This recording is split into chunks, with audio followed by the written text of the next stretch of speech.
Welcome back to another episode of Cinema Society Saturday. And I'm Gus from Askewed Reviews.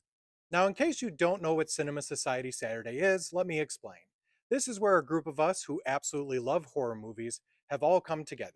Each week, we are randomly given a theme. We then partner up, give our partners a movie that fits within that theme, and then we review that movie for you. So the theme for this week was High Fantasy and Folklore. And my partner is a returning member of Cinema Society Saturday, Remy, also known as Gambit 13 or Horror Movies and Cocktails. And for this week's theme, my partner Remy gave me the film of Legend.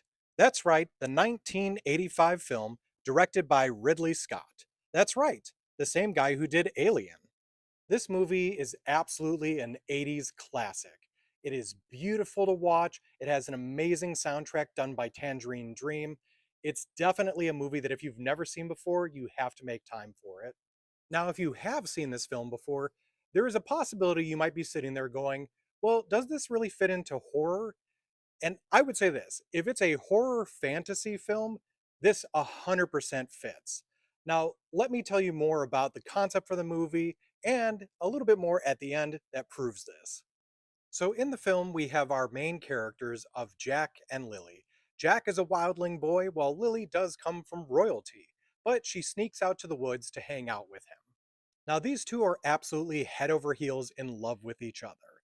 But the issue is that Lily does not respect the forest the way that Jack does. You see, one day Jack allows Lily to witness the unicorns that live in this forest. She does not abide by the rules and goes over to try and touch them. Now, this is already an issue, but there's an even bigger problem that these two are not even aware of. A being known as Darkness has plans of making sure that it's eternal night.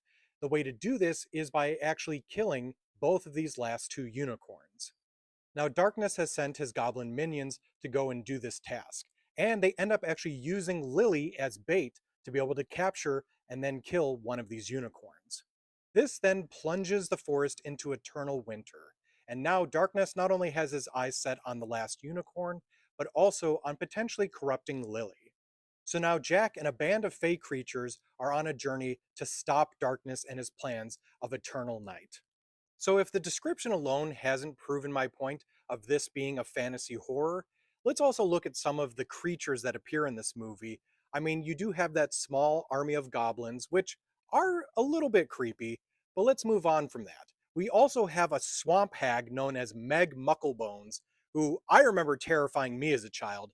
And lastly, but definitely not least, Darkness, played by Tim Curry, as this massive devil being who is just absolutely terrifying, but also kind of hot. I mean, come on, we all know it. And speaking of Tim Curry, I can't forget to mention this cast. Along with him, you also have the main character of Jack, played by Tom Cruise, and Lily, played by Mia Sara.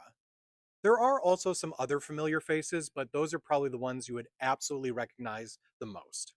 Now, if you're one of my regular Askewed viewers, you might be going, hey, Gus, I could swear you've reviewed this movie before. And I have. I actually did a trivia review, which I do recommend going and checking out after this if you want to learn a lot more trivia about this film. Now, in that review, I ended up giving this movie a 4 out of 5.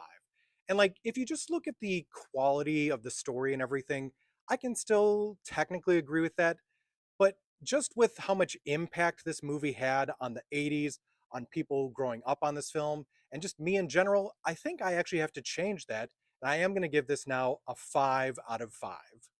And I mean, really, when you put it all together, the acting, the atmosphere, the sets, the practical effects, the look, the music, everything about this film is fantastic. Now, if you did want to check this one out for yourselves, I unfortunately did not see any free streaming options at the moment, so you might have to rent it. I own the movie, and that's how I was able to watch it, but hopefully you'll be able to find a way to view this one yourselves. Now, once more, I am going to bring up my partner Remy, as you should absolutely go and start following him. He has some really great content, some wonderful reviews, and now he's back at being a member of Cinema Society Saturday. Oh, and of course, another reason to go check out Remy is so you can see the movie that I gave him to review, which was the 2005 film The Brothers Grimm. So I hope you enjoyed this episode, And if you'd like to see what everyone else in the group did for their high fantasy and folklore reviews, just look up the hashtag Cinema Society Saturday.